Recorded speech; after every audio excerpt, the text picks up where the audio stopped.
Red समेत तीनों zone में खुल सकती हैं शराब की दुकानें। 3 मई को समाप्त हो रही है लॉकडाउन 2 की अवधि। नई गाइडलाइंस में नहीं है दुकान खोलने पर कोई रोक। अब राज्य और जिला प्रशासन को लेना है निर्णय। केंद्र सरकार ने नहीं लगाई है कोई रोक।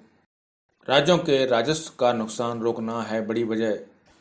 केंद्रीय गृह मंत्रालय से छूट मिलने के बाद अब दिल्ली समेत तमाम राज्यों की सरकारें शराब की दुकानें खोलने की कवायद में जुट गई हैं।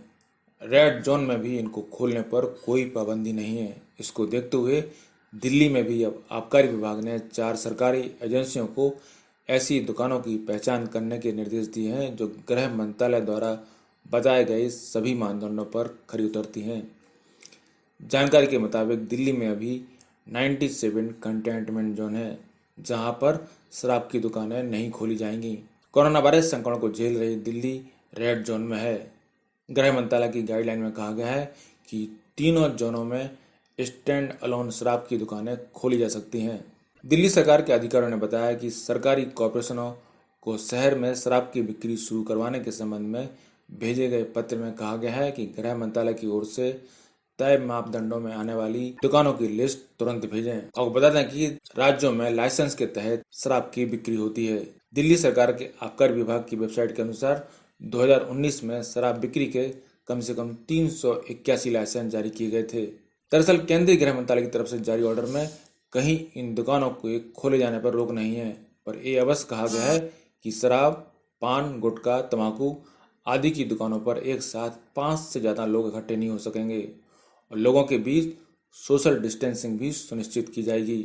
ऑर्डर कहता है कि लॉकडाउन के दौरान सार्वजनिक स्थानों पर शराब पीने, पान, गुटखा, तंबाकू आदि खाने की इजाज़त नहीं होगी। हालांकि न्यूनतम 6 फुट की दूरी यानी 2 गज की दूरी ग्राहकों के बीच सुनिश्चित करने के बाद बिक्री करने की इजाज़त होगी और दुकान पर एक समय से 5 से अधिक लोग नहीं होंगे। साथ ही सार्वजनिक स्थलों पर मास्क पहनने के भी निर्देश हैं। सार्वजनिक स्थलों पर थूकने को भी दंडनीय अपराध घोषित किया गया है। बता दें कि केंद्र सरकार ने लॉकडाउन की मियाद दूसरी बार बढ़ाने के साथ ही देश के ज़्यादातर हिस्सों में कुछ पाबंदियों के साथ कामकाज की अनुमति भी दी है। किस इलाके में कोरोना वायरस का प्रकोप कितना है और आगे खतरे का स्तर क्या हो सकता है, इसका आकलन करते हुए अलग अलग इलाकों को रेड, ऑरेंज और ग्रीन जोन में बांट दिया गया है।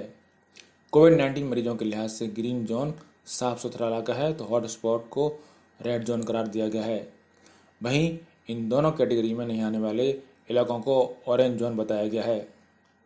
सरकार के इस कदम से कई लोग हैरान हैं कि आखिर शराब की दुकान खोलने की अनुमति क्यों दी गई।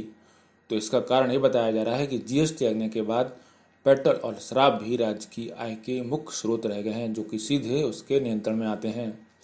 लेकिन लॉकडाउन में पेट्रोल और डीजल की खपत भी काफ़ी गिरी है और शराब की बिक्री पर रोक थी। इस कारण राज्यों की माली हालत काफ़ी कमज़ोर हो गई थी और राज्य चाहते हैं कि इसको खोल दिया जाए तो उनकी आमदनी में सुधार हो। जानकारों का कहना है कि अगर एक कदम नहीं उठाया जाता तो कई राज्यों के सामने कर्मियों के वेतन भुगतान में भी समस्या का सामना करना पड़ सकता था।